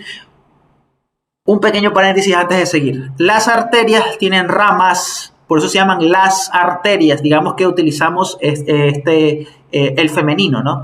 Y los nervios tienen ramos. ¿Sí? Estos son detalles finos de la anatomía que han sido impuestos por la terminología anatómica actual. ¿Ya? Siguiendo con la explicación, entonces, si yo observase de frente y en profundidad al meato acústico interno, me toparía con una estructura cruciforme, de esta manera. La estructura, o con dos tabiques óseos, de hecho, el fondo del meato acústico interno está dividido en 4 fosas por la presencia de 2 tabiques óseos. Este primer tabique se lo conoce como cresta vertical, o barra de Bill, también le llaman, nombre antiguo, barra de Bill. Mientras que la que se encuentra dispuesta de manera horizontal le llaman cresta transversa, o antiguamente denominada como cresta falciforme. ¿Sí? Ahora bien, las 3 estructuras que acabamos de mencionar se van a distribuir de manera diferente en el fondo del meato acústico interno. Y yo les quiero preguntar, ¿por dónde pasa el facial? Estas fosas vendrían a ser, esta vendría a ser la antero superior, esta vendría a ser la antero inferior, esta vendría a ser la póstero superior, y esta vendría a ser la póstero inferior. ¿Por cuál pasa el facial? ¿Alguien sabe?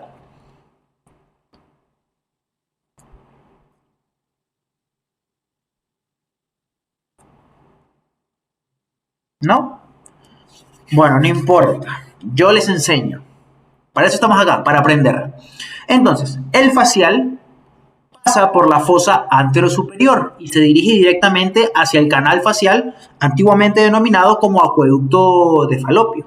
¿Sí? Ese es el acueducto de Falopio del que tanto hablamos.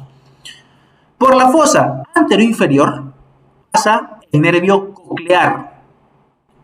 ¿Sí? El nervio coclear. Por la fosa posterosuperior pasa el nervio vestibular superior. Nervio vestibular superior. Y por la fosa posterior pasa el nervio vestibular inferior. ¿Sí está claro?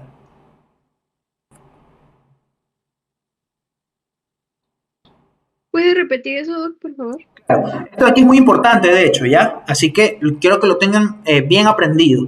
Entonces, por la fosa anterosuperior pasa el nervio facial. ¿Sí? Por la fosa anteroinferior pasa el nervio coclear. Por la fosa posterosuperior pasa el nervio, como es posterosuperior, pasa el nervio vestibular superior. Y por la fosa posterior-inferior pasa el nervio vestibular inferior. De esa manera se distribuyen el nervio vestíbulo coclear y el nervio facial en el fondo del meato acústico interno. La arteria laberíntica, por su lado, se trifurca y va a seguir el trayecto de los nervios vestíbulo cocleares, ¿no? Del vestibular superior, inferior y el coclear. Se va a distribuir por esas 3 fosas de ahí. Un detalle adicional que a veces no se lo menciona es que cerca de la fosa posterior-inferior tenemos aquí nosotros un pequeño orificio. bastante pequeño. Esto ya son detalles casi microscópicos, chicos. Solamente se observan con un temporal cortado. Y es que este pequeño orificio se lo conoce como el foramen singular. Foramen singular o agujero singular de Morgagni, que va a dar paso al nervio ampular inferior. Nervio ampular inferior. ¿Sí? Entonces, esos son los detalles anatómicos a describir en esta pequeña zona del peñasco del temporal, que tiene bastantes detalles anatómicos. Listo, entonces, preguntas hasta acá.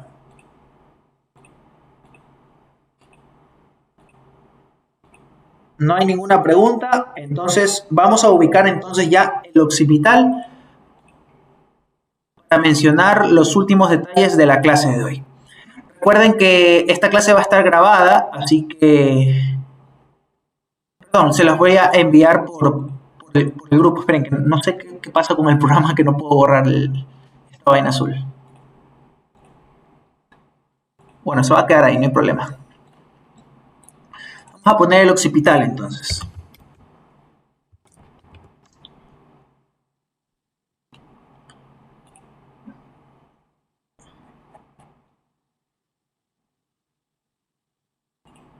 Ahí lo tenemos. Occipital.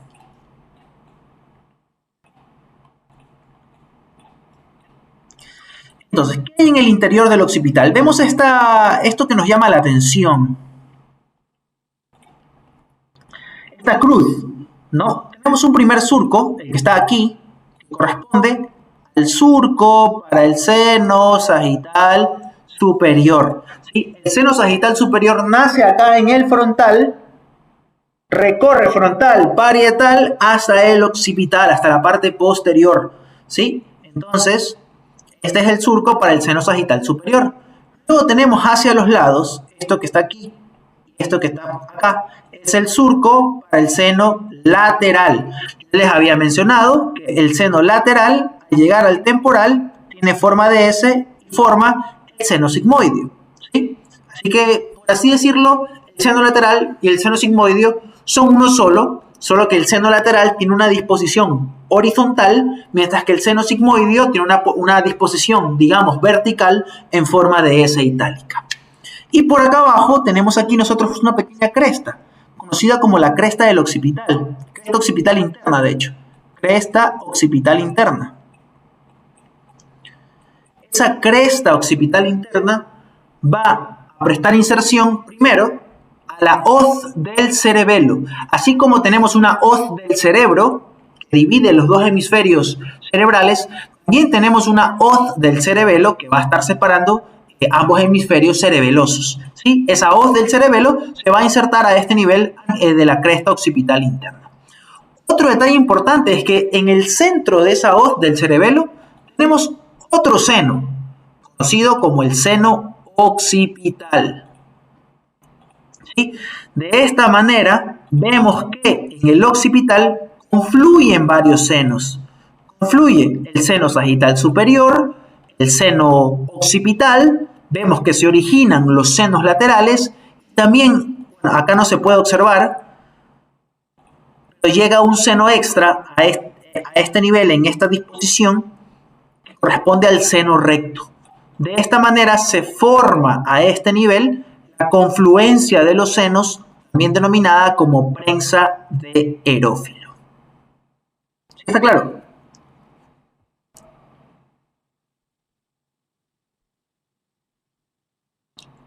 ¿No hay preguntas?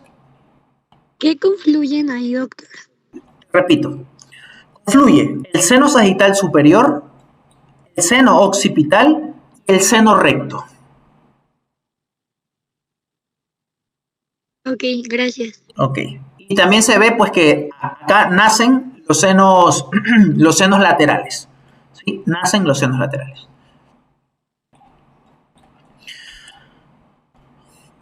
Por debajo de esta cresta occipital interna, de hecho, también podemos observar que hay una pequeña bifurcación. Si ven que se bifurca alrededor del foramen occipital y forma esta pequeña depresión de forma triangular, se la conoce como la fosita vermiana. Esta es la fosita vermiana que aloja al vermis del cerebelo. Algunas de estas partes yo sé que en este momento no se entienden, sobre todo si es que es la primera vez que están estudiando este tema. De hecho, una pequeña cuña publicitaria, también voy a estar organizando un curso de configuración externa del sistema nervioso. Vamos a hablar de corteza, de telencéfalo, de tronco encefálico, de cerebelo, médula espinal, sistema ventricular y meninges. Aún no he hecho la publicación, pero ya está planeado y todo, solo para que sepan. Ahora, vamos con este último tema.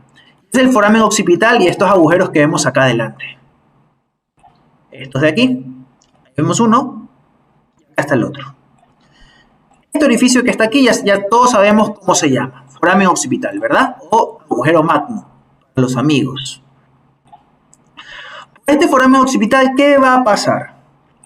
Aquí quiero hacer un énfasis en un pequeño error que cometen libros clásicos como Latarjet, ¿sí? Rouvier no recuerdo bien cómo lo describe, pero Latarjet te dice que por el foramen magno pasa la conexión bulbomedular, ¿sí? Es decir, digamos, el punto de transición exacto entre bulbo y médula. Y quiero lanzar una pregunta que quizás no la sepan, quizás sí, no lo sé. ¿Cuál es el reparo anatómico que tomamos en cuenta para nosotros poder separar el tronco encefálico de la médula espinal?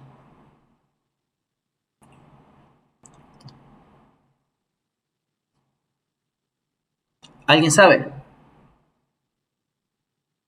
No, Doc. ¿No? Ok, no pasa nada. ¿Cuál fue la pregunta, doctor?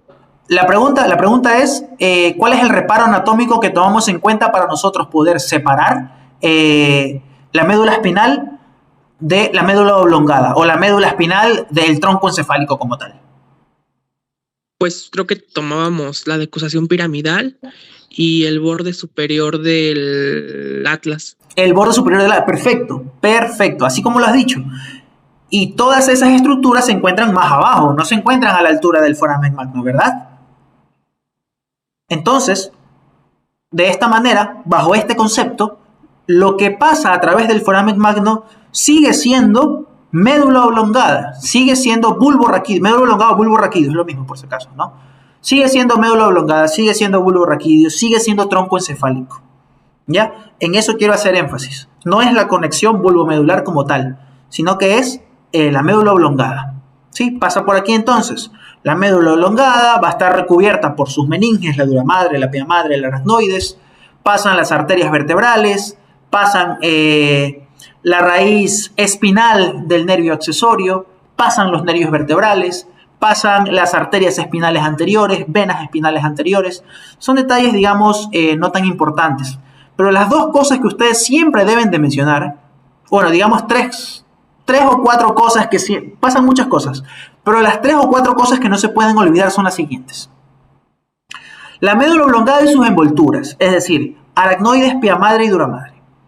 Pasan las arterias vertebrales, pasan las raíces espinales del nervio accesorio y pasan las raíces ascendentes del nervio hipogloso. ¿Sí? Esas 4 cosas que acabo de mencionar pasan a través del foramen occipital y nunca se pueden olvidar. En la guía que yo les he enviado he sido un poco más descriptivo, he ido un poco más allá y menciono creo que unas 7 u 8 cosas que pasan por ahí. ¿Ya? Pero esas 4 que les acabo de mencionar en este momento no se pueden olvidar nunca. ¿Sí está claro? ¿Podría repetirlo, doctor? Claro.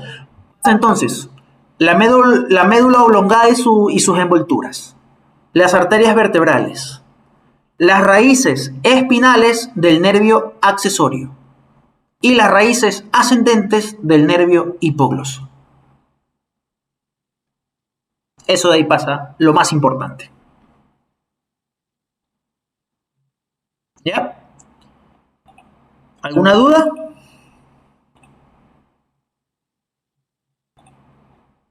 ¿No? No, doctor. No, doctor. Ok, perfecto. Ahora, como último detalle anatómico, para poder ya dar por terminada la sesión de hoy, les voy a enviar un material extra, porque eso también incluye parte del curso, se los voy a enviar por el grupo, sí, pero se los voy a enviar de noche porque después de esto voy a estar un poco ocupado. que les va a servir como material de apoyo al tema que hemos revisado hoy. Entonces, estos dos pequeños orificios que vemos en la parte de adelante, ¿sí? Se los conoce como el canal del hipogloso. Antiguamente denominado conducto del hipogloso o agujero condilio anterior, porque se encuentra por delante de los cóndilos. Si lo vemos desde una vista exocraneal, ¿sí? El cóndilo tiene un agujero anterior y también tiene un agujero posterior, que es el que está aquí atrás. Ese agujero, entre comillas, ojo, condilio anterior o, entre comillas, conducto del hipogloso, actualmente se llama canal del hipogloso y por ende va a dar paso al duodécimo nervio craneal, que corresponde pues al nervio hipogloso. Y con esto, chicos, nos despedimos por hoy y nos vemos mañana a la misma hora. ¿Alguna pregunta que tengan antes de dar por terminada la sesión?